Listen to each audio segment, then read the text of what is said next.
How's it going, everyone? It's Sam. Today I want to talk to you about why you need $9,700 worth of Bitcoin, $7,300 worth of Ethereum, or about $2,000 worth of Solana. And we can go down the line to Cardano and also Polygon too. We're going to talk about it in the video here today. Now, let me be clear. Everyone's goals are different. Everyone's in a different position. Everyone's making a different amount of income with different expenses. So just know this isn't going to be right for everyone. But by the end of this video, you'll understand why I gave these exact numbers. If you don't mind hitting the like button and subscribe button too, I appreciate that. That way you can actually see future videos where I do this kind of thing, or I also talk about top news and other top events. Now, I did a video like this about a month ago, but a lot of prices have changed, and the reason I like these videos is because it gives you a goal. It shows you how to dollar cost average or how to buy crypto and what it will be worth in the future. Now, of course, there are some assumptions we have to account for here today. I'll give you those assumptions. And anything can happen in the future, but I don't think that this is a very aggressive model, but it's also not saying that Bitcoin's going to be at $50,000 in 8 years, right? It's going to assume that we move up in price a significant amount more from there. So of course you have to take into account your own assumptions, but I think this is pretty right on track with what a lot of other people think as well. Now, the most dangerous thing about this kind of simulation is not where prices are today. Obviously, we can see all these prices with Bitcoin falling down pretty significantly from where it was just a few months ago, and it's only $0.4 trillion compared to over $1 trillion like it was before. The most dangerous thing is we don't know where all these cryptos are going, right?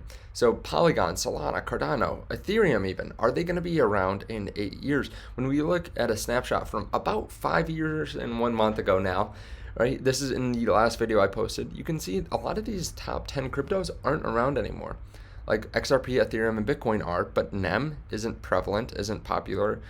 Dash isn't popular. Stratus isn't popular. Waves isn't as popular.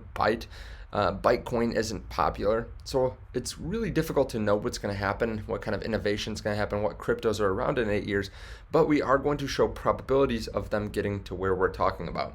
So let's go through this. Gold, let's say, increases in value just about 3.5% a year for the next 8 years. Just kind of keeping up with inflation if we think inflation is going to be that low, right? Because it is about 8.5% now. But if we annualize it and it comes down, that's about a $15 trillion market cap. This is the same amount that we put in the last video. Let's say Bitcoin finally reaches gold's market cap, not the next cycle, but the cycle after that, right? That's $15 trillion. That would put the price way above where it is today, but still under $1 million, I believe. So we'll show that here in a second as well. Now, we don't account for more coins being on the market, but it's not going to be that significant over the next 8 years. Then Ethereum, we're going to say, is half of Bitcoin, so about 7.5 trillion, which is a lot bigger than it is today. But still, you have to account for the fact that there's going to be a lot more money in the system. Cardano is also half the size of Ethereum, we're going to assume, and then Solana is half the size of Ethereum, the same size as Cardano, and Polygon is half that size. So we're going to assume that crypto's grown a lot, but even some of these top cryptos altogether are only going to be about $45 trillion, which is still significantly less than where the stock market is today, which is about 200 trillion. So this is still going to be much smaller than the stock market, than the bond market, than the global real estate market. It's still going to be much smaller, just a third or a fourth the size of what those are today. Now, that still gives us a lot of price appreciation. This is the cool thing. Just a month ago, Bitcoin was around $30,000. So if you bought then, you're down significantly. But if you're buying now, you're getting a lot more for the value, assuming that the price goes up to its old value. Now, with these numbers here, we're assuming that gold is around $2,300 per ounce. This would put Bitcoin under $1 million, which a lot of people think it will hit $1 million by 2030, but we're saying 788,000. Ethereum about 63,000, Cardano 112, Solana almost 11,000, Polygon $234. And I realize this seems really high. Some of these are way higher. The price is way higher than the price is now, right? Polygon's like 500x here, but again, we're not going to assume that there's 100% probability of this happening. We're going to give a weighted return. Now this would give you a 1.32 multiple on gold, not great. Bitcoin 38.34, which this is again the cool part. When we look at where we were just a few months ago, we had the multiple being a 26.4 just a month ago. Now it is significantly more, 38.34. So your return is going up so much, about 50%, 50% better return. And then we have Ethereum as well, up to a 55 multiple, basically. Cardano 240, Solana 306, Polygon 418. So again, huge multiples, crazy multiples on the bottom ones. But this shows you how many coins you have to be a millionaire. 1.26 at these prices, and then 15.9 at this price at 63,000. And a millionaire won't be the same thing as it is today, right? It'll be easier to become a millionaire because of inflation, but this is how much you need to buy now. Bitcoin, if you want to buy all of it right now, and this is not what's in the title, because we're going to go through a DCA example, a dollar cost averaging example, you need about $26,000 in Bitcoin today to then be a millionaire in 8 years, assuming you don't buy anything more in the future. $18,000 for Ethereum, Cardano 4,000, Solana 3,200, and Polygon 2,400. Then if we take in the probability that we'll actually get there, and you can change these numbers. This is a really important part, right? I think there's about a 70% chance that we could get into this range, or that Bitcoin's going to be around this range years from now, right? And I'm not trying to predict the exact price. It could be 1 million, it could be 500,000. I'm just saying that it will be very popular and be close to this price, years down the line. 70% chance, and maybe it's years past this. It's hard to determine the exact time, but I think there's a pretty good chance that Bitcoin will be around in 8 years and it will be doing really well. Then Ethereum, it's got a 30% chance, right? There could be some new crypto. One of these could take its throne and Ethereum might not be as used. Let's say it's a 30% chance, right? You're getting a better return, but the probability is lower. And then same thing with these. You could lower these even more. Cardano, Solana, Polygon, maybe there's just a 10% chance that they're still relevant, but if they are relevant, they could be much higher than they are today. So then a weighted return for all these, taking in the probability that they're getting to these numbers, then taking in these numbers into account, you can see the weighted price to become a millionaire today, taking into account their probability, is about $37,000, $61,000, $40,000, $32,000, and then Polygon, being that it has a higher multiple than these other cryptos and has the same probability, has about $23,000. Now maybe we could put in 5%, and then it would be a higher price overall. So that is how to become a millionaire today based on the numbers that we're giving. Again, really subjective numbers. But what if you want to dollar cost average because maybe you don't have $26,000 to throw into Bitcoin right now, but you want to buy Bitcoin? And that's why I would suggest, not that I'm suggesting to do anything because I'm not a financial advisor, but I would really be focusing on Bitcoin right now because it has the highest probability. Even if these numbers were equal, right, a weighted return of Bitcoin versus Cardano, I would still be much more comfortable investing in Bitcoin because there's a 70% chance that it will have a 38x in this example, right?